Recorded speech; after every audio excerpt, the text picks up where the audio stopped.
Are you ready to unlock your secret steps to fertility so that you can take your first steps forward towards parenthood? If so, this video is for you because I'm going to be diving into 3 things that you're going to want to watch out for when you're trying to get pregnant. We're going to talk about what your menstrual cycle should look like, some roadblocks that you want to be aware of, and how to predict ovulation. So come on, let's go. And welcome to the Fertility Godmother Show, where we talk about all things fertility.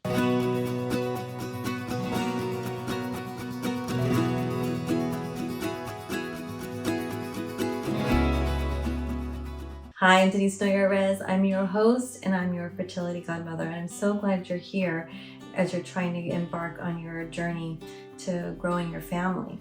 If we haven't met before, I'm a Chinese medical physician, nutritionist, and acupuncturist by profession, and I'm an expert fertility, health, and life coach by trade.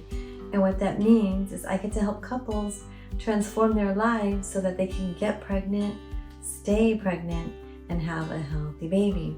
And today I want to talk about the first steps that you want to watch out for when you're on this journey.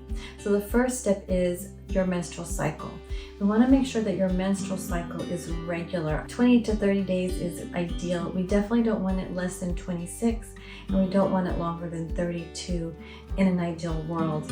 If it is longer or shorter, it's saying that there is an imbalance that we need to correct so that we can make sure that you're getting the healthiest egg possible. Because when your cycles are too short, the egg doesn't have enough time to ripen, and therefore it's immature and will have a difficult time fertilizing. And if it does fertilize, it can have an increased time of having a miscarriage. And the opposite is if you have a longer menstrual cycle, then the egg is overripe and can have an increased chance of genetic abnormalities and therefore miscarriage. So it doesn't happen all the time. This is just a general stated rule. And so if you do have longer or short cycles, ideally we would like to correct them and get them back in balance so that you can optimize your fertility. And if you have one cycle that's off here and there, don't worry about it. It's just sometimes things happen. Our bodies are very sensitive. A lot of women's menstrual cycles respond to stress in their life, traveling, lack of sleep. Like these certain things actually can affect your menstrual cycle. So just take a look back if you had an odd cycle. Take a look back and see maybe you were sick, or maybe you traveled, or maybe there was a stressful period during that month or that menstrual cycle time that delayed or lengthened your menstrual cycle. We'll talk about irregular cycles in the roadblocks. The other thing I want you to know about your menstrual cycle is usually you're going to ovulate 14 days before you start your menstrual cycle. So one way to figure out your ovulation day is go to the start of your period and then count back 14 days. When you are ovulating, we want to make sure that you're getting fertile mucus. It's this stretchy egg white fertile mucus, and that can last a couple of days. It's very normal for it to last about 5 days. One thing we want to make sure of though is that it's in alignment with your ovulation time. Oftentimes I'll see the fertile mucus miss the ovulation point. It'll either start before and then dry up before the actual ovulation time, or sometimes it can be after. So that is just another clue for you to really understand what your body is telling you and where you can work on correcting those imbalances. Another really important thing I want you to know about your menstrual cycle is the color of the blood. It should be nice and red, and you shouldn't have too many big clots.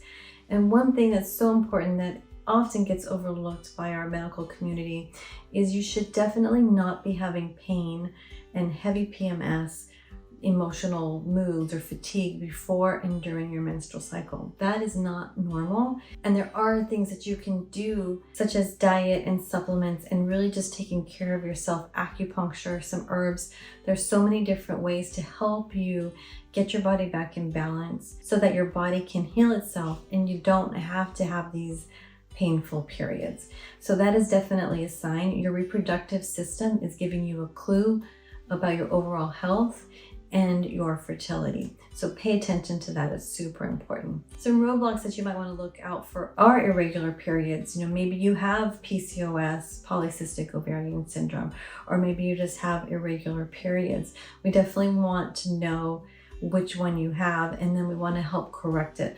Both of those can be corrected again through diet, supplements, acupuncture, herbs. So many different things can make a huge impact to help regulate your menstrual cycle. Another roadblock could be a lack of sperm. Oftentimes when you start this journey, the focus is so much on the women that the men are often forgotten. And I know your dude, I know he wants to, your dude or your boo, he wants to do everything he can to support you, because this is a couple's issue. You want to get pregnant. It takes both of you to get pregnant. So sperm quality makes a huge difference. And there are so many things that he can do as well to help amplify and make sure he has super sperm to help not only get you pregnant, but it also impacts the health of the pregnancy and the health of your future baby. That could be another possible roadblock. Then there's some other things that are important to watch out for, such as, making sure you don't have cyst or fibroid in your uterus, or making sure you don't have blocked tubes. These things can prevent you from getting pregnant.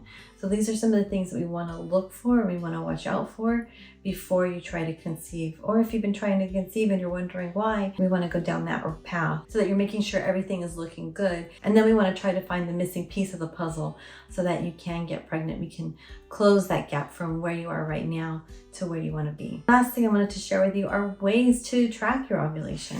You can track your ovulation by using what they call an ovulation predictor kit, which is when you urinate on a stick and it gives you a sign of when you're ovulating. There's so many different ways you can do this. What I want you to know is that about 10% of the women can't really use these ovulation predictor kits. They're definitely really frustrating if you have long menstrual cycles or PCOS, and they can be confusing if you're in what they call advanced maternal age category, right? If you're over 35 or more if you're closer to 40. They can give you some misleading or confusing information. One of my favorite ways to check ovulation is doing basal body temperature charting, because even though it shows you ovulated after you've ovulated, it really gives you a clue of how your whole menstrual cycle is doing, how your body is doing, and then when you can look back and see when you ovulated, and that gives us a really good picture.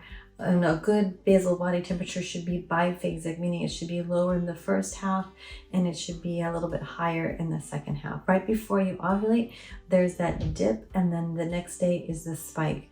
So the spike shows that you ovulated the day before that ovulation. But it gives us so much information, and it can really give you an idea of the pattern of your menstrual cycle that you want to watch out for. And this is where you can discover, is your fertile mucus lined up with your ovulation, or is it off a little bit? Because that's going to give you a huge clue. Your fertile mucus is really important because your fertile mucus helps nourish the sperm, and it helps speed up the sperm so it can get up into the uterus, up into the fallopian tubes, and help fertilize that egg. We definitely want to make sure that you have some healthy, fertile mucus on your journey to pregnancy. So just a quick recap, your menstrual cycles are super important. We also want to make sure you don't have any roadblocks that are preventing you from getting pregnant. So you want to watch out for those. And then the 2 different ways of how to predict when you're ovulating. I hope you found this episode helpful. If you did, please share it and give me a thumbs up, and subscribe if you haven't already. And if you'd like more information about what your body is telling you, what food you should be eating, the supplements you should be taking, all the things you need to know about how to get pregnant, I created the Get Pregnant Method program for you. You can click the link in the comments section below. Until next time, I'm Denise Noyerez, your fertility godmother, wishing you a healthy, happy pregnancy.